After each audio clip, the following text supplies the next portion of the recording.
ईश्वर योगेश्वर सतगुरुदेव शिवजी महाराज के द्वारा संस्थापित ये मुनि समाज सत्य ज्ञान पर आधारित सहज योग प्रणाली को अपनाते हुए चक्रभेदन क्रिया के द्वारा नित्य साधन युक्त रहकर अपना और अपने परिवार का पालन पोषण करते हुए नित्य सत्य मार्ग पर चलने का प्रयत्न करता है। मुनि समाज में स्पष्ट रूप से समझाया गया है कि अगर आपको अपने ईश्वर के दर्शन करना है, भगवान को देखना है, तो केवल और केवल आपके भीतर ही उसके दर्शन हो सकते हैं। अनेक ग्रंथों का गुरुदेव ने अध्ययन किया और उसके बारे में स्पष्ट रूप से अपने भाष्य में लिखा कि हर धर्म का निचोड़ यही कहता है कि ईश्वर आपके भीतर है। जैसे रामचरितमानस में लिखा, ईश्वर अंश जीव अविनाशी, सहज चेतन अमर सहज सुख राशि। ये चेतन जो शरीर के भीतर है, जीव है, आत्मा है, यही ईश्वर का अंश है। ईश्वर का अंश यानी वो ईश्वर ही होता है। कई बार धर्मावलंबियों से चर्चा करने पर पता चलता है और वो लोग कहते हैं कि आप मुनि समाज के लोग नास्तिक हैं। मैं इस मंच से उन लोगों को ये संदेशा देना चाहता हूं कि एक बार वेदों का अध्ययन कर लें। वेदों में स्पष्ट रूप से लिखा है, वेद निंदको नास्तिक। जो वेदों की निंदा करता है या जो वेद मार्ग पर नहीं चलता है, वही नास्तिक है। वेदों में किसी भी रूप में किसी लकड़ी की, किसी काष्ठ का, किसी पीतल का, किसी पत्थर का, किसी धातु की मूर्ति की पूजा करने के लिए नहीं कहा। वेदों में स्पष्ट रूप से उल्लेख इसी आत्मा का। अनेक मुनियों ने, अनेक ऋषियों ने अपना अनुभव वेदों में लिखा।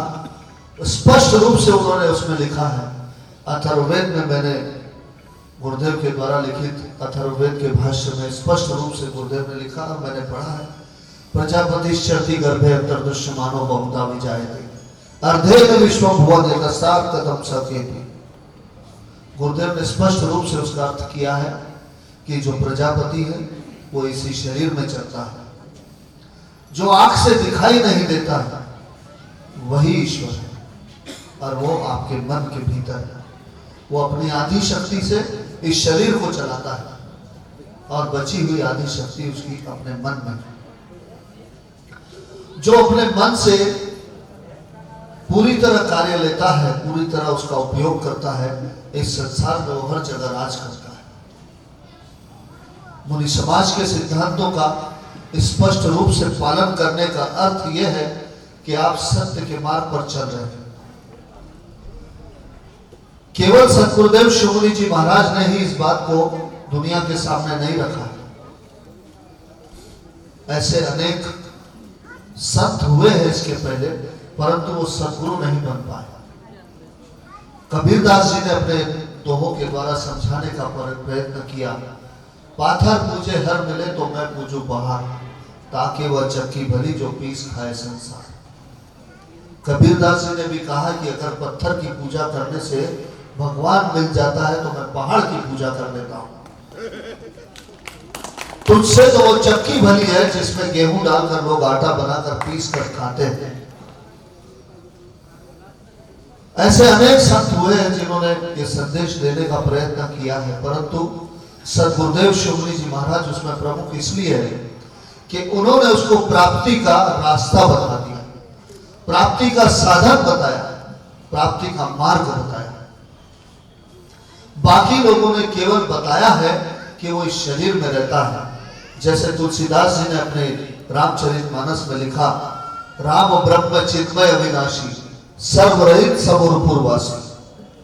तुलसीदास जी बोलते हैं कि राम इस शरीर में रहता है और उरपुर में रहता है।